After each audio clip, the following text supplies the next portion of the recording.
Welcome to Heart Over Gold, the channel where love, kindness, and humanity shine brighter than any fortune. In today's story, Hannah Felix had always been the perfect wife to Jake Gary, a successful corporate lawyer in Vidia City, until she uncovered his infidelity.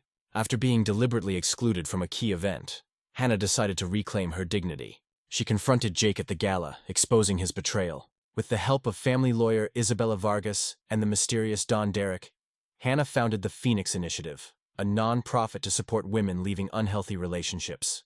As Hannah rebuilt her life, she discovered deeper connections tied to her past, but her strength grew, and she became a symbol of empowerment and self-worth. Don't forget to like, subscribe, and share your thoughts in the comments, and keep up with our latest stories.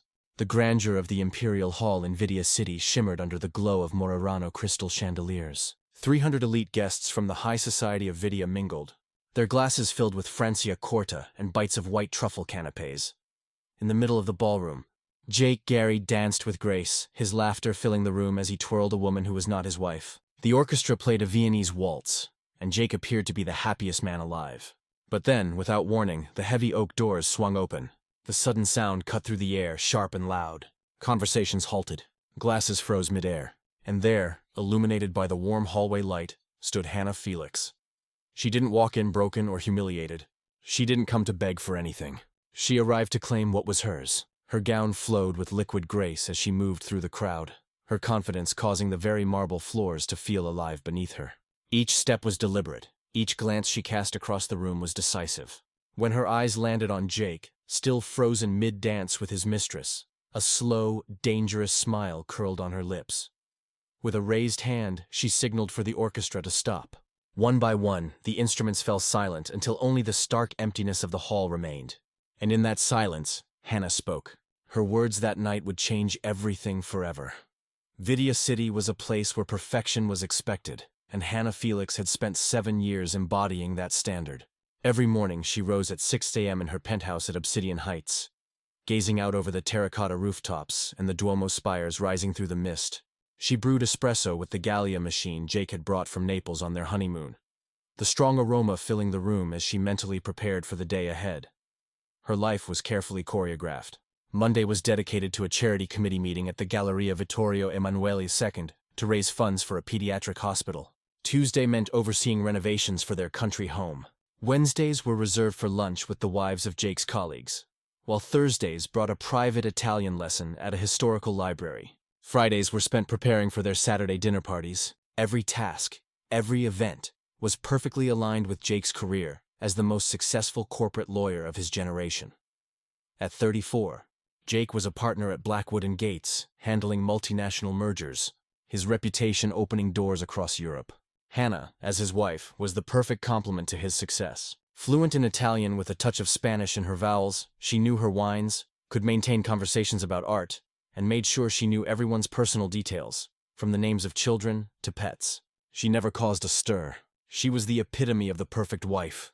"You're my best asset," Jake once told her after securing a major contract. "The clients love you. The partners trust me more because they trust you." Hannah took it as a compliment, unaware that the perfect life she had built was beginning to unravel. Their apartment was a masterpiece of understated luxury, with Carrara marble floors and designer furniture, complemented by modern art they'd begun collecting together. From their living room windows, the skyline of Vidia City stood as a perfect balance of medieval charm and modern corporate success. Hannah had moved from San Cristal 7 years ago, following Jake after they met at a legal conference. He had been everything she had hoped for: charming, ambitious, and confident. But something had shifted over time. It began with small changes: Jake coming home later with reasonable excuses, his growing silence when she asked about his day, the increasing distance between them. The confirmation of her fears came on a Tuesday afternoon when she stopped by Jake's office to deliver some forgotten documents. The receptionist greeted her warmly, directing her upstairs to his office. When Hannah arrived, she heard Jake's unmistakable laugh, a deep, carefree sound she hadn't heard in months. She paused before knocking, a strange unease settling in her chest.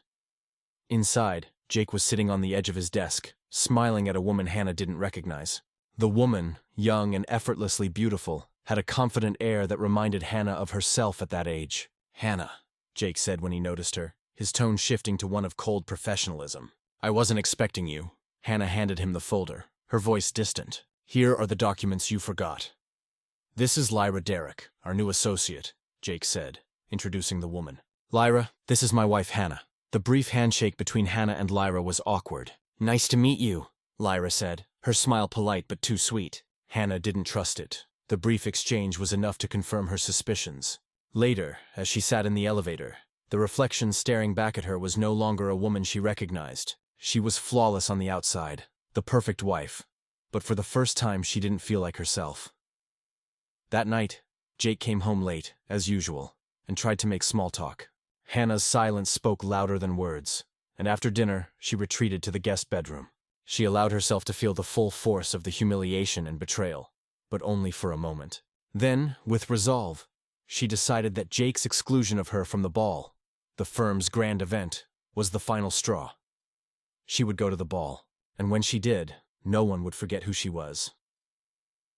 The day of the ball arrived, and Hannah made the final call to Cosima Bellini, the city's most sought-after stylist. She needed a dress that would demand attention and make every person in that room stop and stare. She didn't just want to be seen. She wanted Jake to regret everything. At Cosima's atelier, Hannah was transformed. The dress she chose was a masterpiece, designed to make a statement and to turn heads. Cosima, with her expert touch, ensured that every detail was perfect, from the dress to the makeup and hair. As Hannah looked in the mirror, she no longer saw the perfect wife.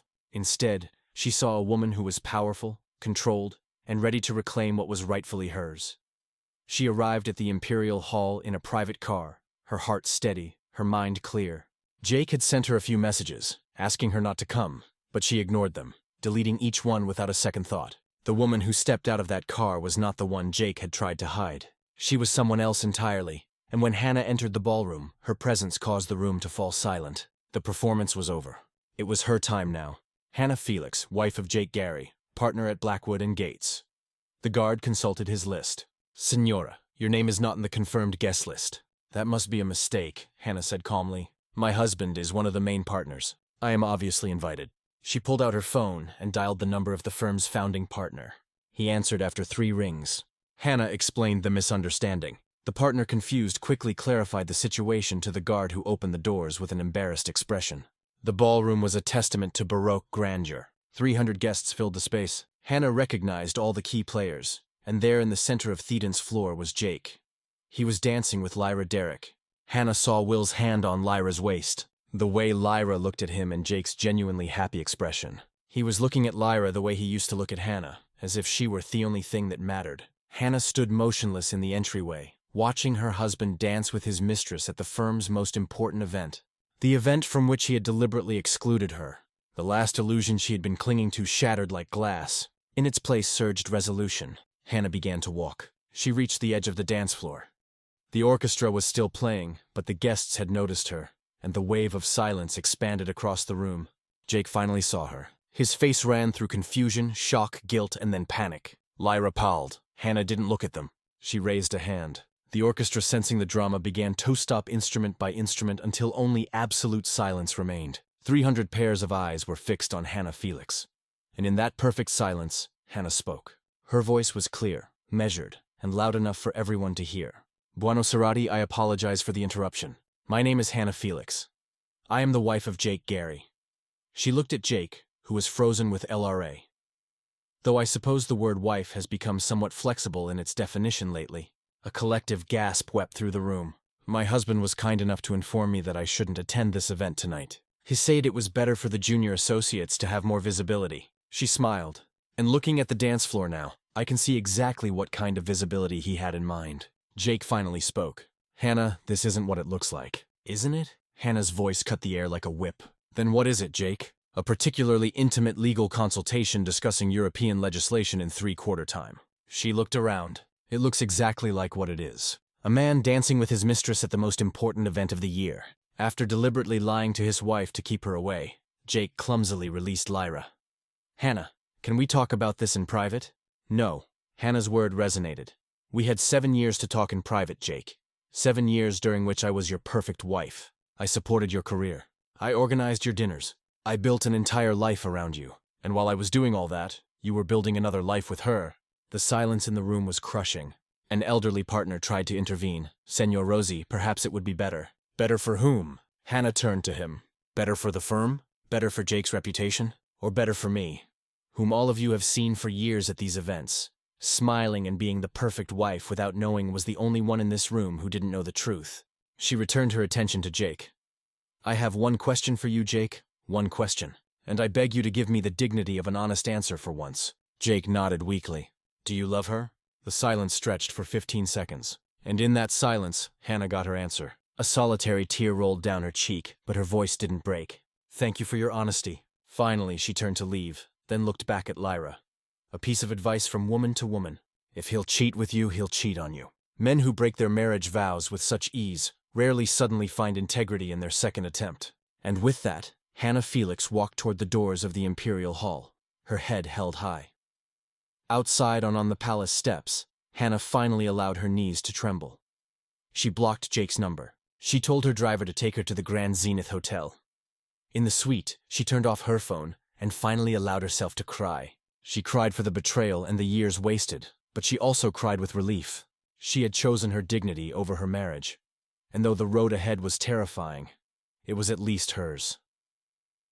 The next morning, Hannah woke up, looked at the glittering city, and called an unknown number. My name is Hannah Felix. The voice on the other end, professional with a Roman accent, replied, My name is Isabella Vargas. I specialize in family law. I was at the ball last night. Why are you calling me? Hannah asked cautiously. Because what you did took extraordinary courage, and I want to make sure you are protected. I've seen too many women in your position destroyed because they didn't prepare. We start today. Hannah met Isabella on Sapphire Avenue. Isabella was sharp with silver hair and surgical precision. We are going to argue that you were essentially an unpaid employee disguised as a wife, Isabella explained. Networking, event organizing, client relations, all of that has monetary value, and Jake benefited enormously, while you received nothing but appreciation. We will be relentless. Hannah thought of the past 7 years. Yes, she said. I can do that. Isabella told her the scene had gone viral. Someone recorded it. Public opinion was on Hannah's side. They returned to the Obsidian Heights apartment with a police escort. Jake, still in his gala clothes, stood waiting. Hannah, we need to talk, he said. No, Hannah said calmly. We don't need to talk. I need to collect my things. Jake tried to lie and minimize the affair, but Hannah cut him off. Jake, please don't insult me with more lies. Respect me enough to be honest, even belatedly, for 3 hours. Hannah systematically packed her life. She left the framed photos. She left the art they collected. She left everything that belonged to them. When she finished, she'd 4 large suitcases. All her life in Vidia City, reduced to luggage. Goodbye, Jake, she said without looking back. Isabella took her to a short-term apartment in a smaller artistic district. It was completely hers. The divorce papers were filed a week later. Jake retaliated, attempting to freeze accounts and hiring a private investigator. Hannah, following Isabella's strategy, remained composed. She started to rebuild her identity. She enrolled in a PhD program, returning to her passion for Spanish literature. She began writing again. One day, a professor recognized her work and encouraged her. The intellectual challenge became her anchor. At a dinner, Kima Bellini suggested they start a non-profit organization for women leaving unhealthy relationships to provide legal and psychological support. They called it the Phoenix Initiative. Hannah, a survivor, became a co-founder and found a purpose that extended beyond herself. The first court hearing was in November. Hannah maintained her composure. Isabella argued that Hannah's 7 years of social labor had a quantifiable monetary value. The judge's decision arrived in December. Hannah won. She was entitled to 50% of all marital assets, plus a large compensation for her unpaid work. A precedent-setting victory. Their cognition was more valuable than the money. Hannah knew she was not just a survivor. She was an agent of change. A year after the Imperial Hall confrontation, Hannah stood on a podium at a fundraising event for the Phoenix Initiative. She spoke about female agency and the importance of support networks. She saw Jake in the back of the room looking tired and alone. He approached her after the speech. Hannah, what you're doing with the Phoenix Initiative, it's significant, he said. Thank you. I want to apologize for everything. I accept your apology, Hannah said. Not because what you did is right, but because carrying that resentment no longer serves me. Are you happy? Jake asked. Hannah looked at their life, her PhD, the Phoenix Initiative, her true friends. Yes, she said. I am happy. Jake walked away, and Hannah watched him go without any desire to call him back. That chapter was closed. In October, Hannah successfully defended her PhD proposal. Her mother called from San Crisal. "You taught me that the women of our family don't break. We bend, we adapt, but we don't break." Hannah stood on her new balcony in her own apartment in Vidia City, watching the autumn lights. She had lost a comfortable life, but she had gained something infinitely more valuable: herself. She was no longer the perfect, compliant wife. She was whole, messy, authentic, and free. The Phoenix rises, a new season in Vidia City. The second spring since the night at the Imperial Hall brought a distinct shift to Vidia City. The climate was not just warmer, but the social atmosphere was also vibrating with change. Hannah Felix was no longer the scandal woman. She was Dr. Felix, a sharp academic and the co-founder of the Phoenix Initiative, a non-profit organization rapidly gaining attention for its necessary and audacious work.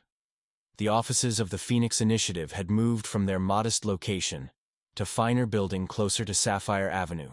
Thanks to Cosima Bellini's networking and the ironclad legal support of Isabella Vargas, the organization had grown exponentially.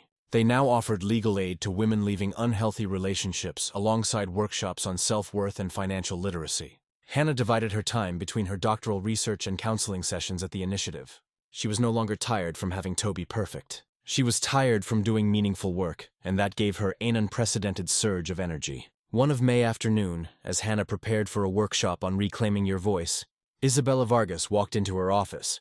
"Hannah," Isabella said, her usual sharp tone edged with slight softness. "One of my former clients, Don Derrick, a real estate developer. He wants to fund our expansion project, a substantial grant." Hannah raised an eyebrow. Don Derrick, the man nicknamed the Recluse in Vidia City financial circles. What would make him interested in an organization that helps women leave marriages? "Well, that's the interesting part." Isabella gave a small smile. "He is the brother of Lyra Derrick." Hannah felt a cold flash, but kept her composure. Lyra, the woman Jake had publicly danced with at the gala. "I see," Hannah said flatly. "He's making amends for his sister who helped Jake dismantle my marriage." "Not exactly." Isabella shook her head. "Don isn't the type to fix other people's mistakes. He is very private about his personal life. But I know Lyra was cut off from him after the scandal with Jake. Lyra isn't there, and he's funding.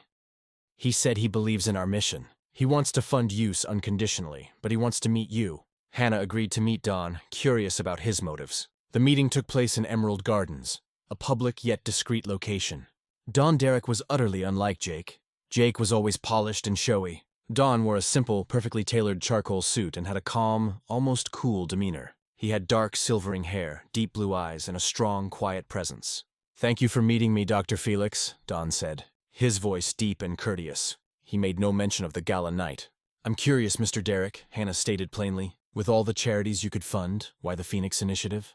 Don looked her straight in the eye. "I'm not funding Toatone for my sister. I'm funding because I saw what you did.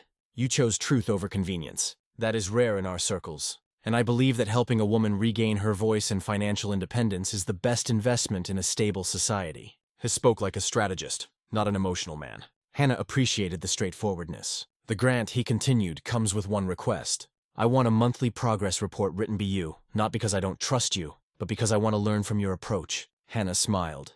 A real challenging smile. "Agreed, Mr. Derrick, but let me be clear. The Phoenix Initiative will not change any of its core tenets for funding. We advocate for a woman's freedom, regardless of how inconvenient it is to Vidia City's elite. And that is why I am funding Dr. Rosie," Don said, a slight smirk touching his lips. "I am not looking for convenience." In the weeks that followed, the relationship between Hannah and Don grew in an unexpected way. The monthly progress reports quickly evolved into weekly discussions. They didn't talk about the past. They talked about books, about the philosophy of agency, about the complexity of rebuilding. Don didn't ask about her pain. Asked about her purpose. Head invited her to his private library, a vast and quiet space where they spent hours discussing the works of Spanish Golden Age authors, a field Hannah was pursuing for her PhD. Don wasn't just an intelligent listener. He was a conversation partner, challenging her ideas with respect and profound understanding.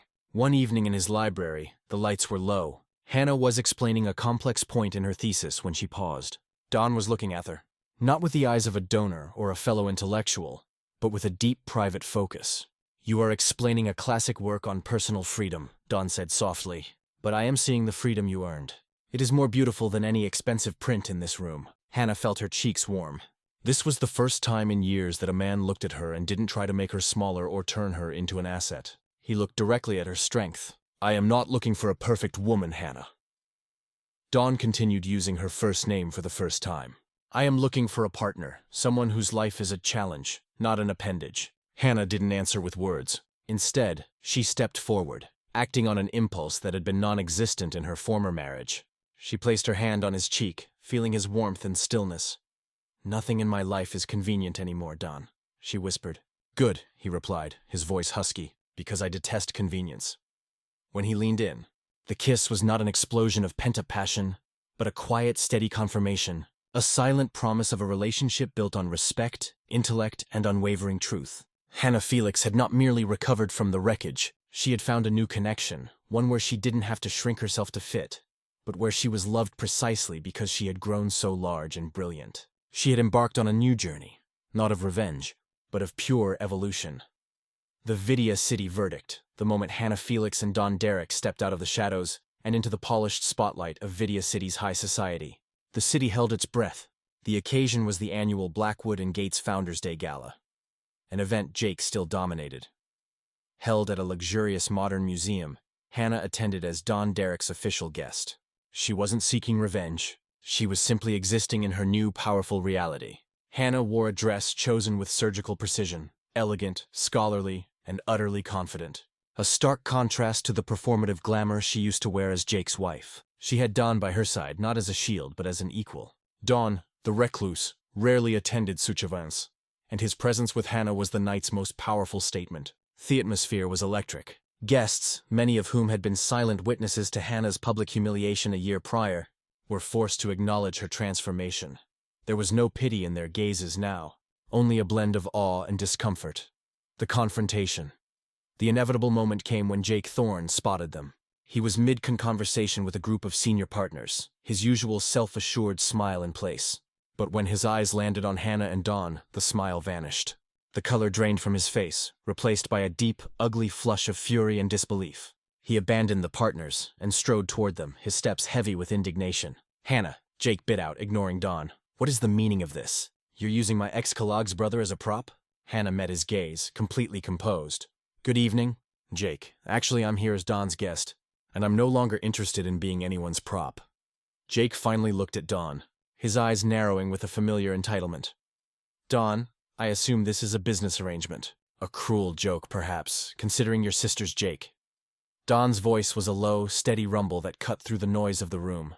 It carried more authority than Jake's agitated shout. You are addressing Hannah Felix, the co-founder of the Phoenix Initiative and a doctoral candidate. She is my partner. The only joke here is the belief that she would ever waste her time on you again. The word partner hung in the air, a final definitive marker of Hannah's new status. The social shift, Jake was momentarily speechless. He realized the game had fundamentally changed. He could no longer rely on his old narrative of Hannah as the vindictive, unstable ex-wife. She was now tied to a financial power player known for his absolute integrity and strategic mind. A senior partner from Blackwood and Gates, the firm founder, quickly moved to intercept Jake, sensing a financial disaster in the making. Gary, come with me, the partner hissed, pulling Jake away by the arm. The Derek family holds too much sway in this city. You will not jeopardize our position. Hannah watched them retreat. There was no triumph, only a quiet confirmation. She no longer needed to fight. Her actions and her new alignment spoke for themselves. Later that evening, an older society figure, a woman whose opinion held immense weight, approached Hannah.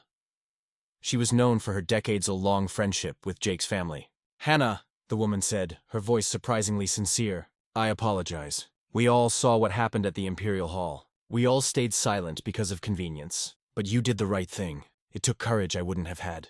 Hannah simply nodded. Thank you. Now, if you'll excuse me, I need to discuss the upcoming Phoenix Initiative Gala with Mr. Adric.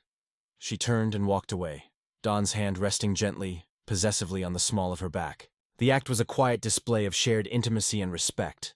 Hannah left the gala that night, not as the scorned wife who had caused a scene, but as the woman who had redefined her own value and found her place among the true architects of power in Vidya City. The cause of freedom's success at the Phoenix Initiative. The Phoenix Initiative quickly grew to be more than just a nonprofit. It was a beacon of self-determination and authenticity within Vidya City's complicated upper echelons. Thanks to Hannah Felix's public involvement along with Silas Derek's quiet but firm funding and Kuma Bellini's network, the organization was able to expand significantly in their new offices.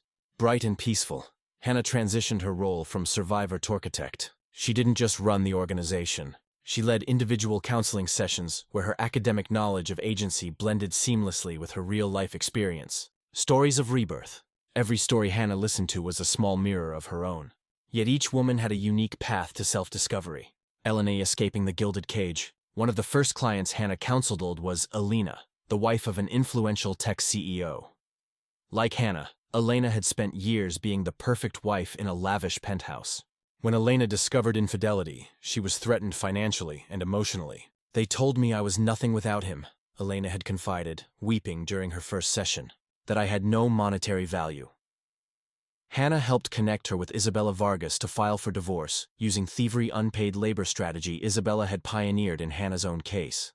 But Hannah did more than that. She looked Elena directly in the eye and said, "You created the social environment your husband needed to succeed. That is not valueless. That is essential work. Now you can direct that energy into building your own life." 6 months later, Elena not only won a fair divorce settlement, but it's the funds to open a small art gallery she had always dreamed of. In a thank you note to Hannah, Elena wrote, "You taught me that my greatest asset was not his money, but the voice I had kept silent." Francesca reclaiming a career. Francesca was a different case. She had given up a promising legal career to raise a family at her husband's insistence. After the divorce, she felt disconnected and insecure about her professional skills. The Phoenix Initiative connected Francesca with leading female lawyers who offered a path to reskilling and internship opportunities. Hannah encouraged Francesca to tap back into the person who had once been passionate about law. She emphasized, "We aren't just finding you a place, Francesca. We are reclaiming the career that was stolen from you." Francesca eventually landed a position at a law firm specializing in women's rights. She sent Hannah a concise text message. "I'm back in the courtroom. Thank you for helping me believe I was still good enough." Hannah's transformation. These stories cemented Hannah's academic work. Her doctoral thesis, focusing on the reclaiming of agency in Golden Age Spanish literature, was no longer a purely theoretical exercise. It was infused with practical understanding and empathy. Dawn Derrick, in their regular discussions, constantly challenged her to analyze the organization's success in strategic terms. "You aren't just providing legal services, Hannah," Dawn noted during one conversation. "You are providing a framework of thought. You are showing them that self-selection is completely acceptable, even necessary." Hannah looked at him. The man who rarely showed emotion, but who saw the deep value in her mission. "That's right, Dawn. I once thought my redemption was about vengeance against Jake. I now realize it's about their restoration of other women. That is how we win." Every woman Hannah helped was a testament that her courageous action at the Imperial Hall was not an end. It was the birth of a movement. Hannah Razi had finally found the validation and value she had long sought, not from a spouse, but from her own strength and compassion.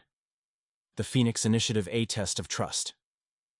A test of trust. The shadow of the past. Despite the success of the Phoenix Initiative and the undeniable connection between Hannah and Dawn, their relationship existed under the shadow of the past. It was a relationship built on truth and intellect, but lacked the history of shared vulnerability.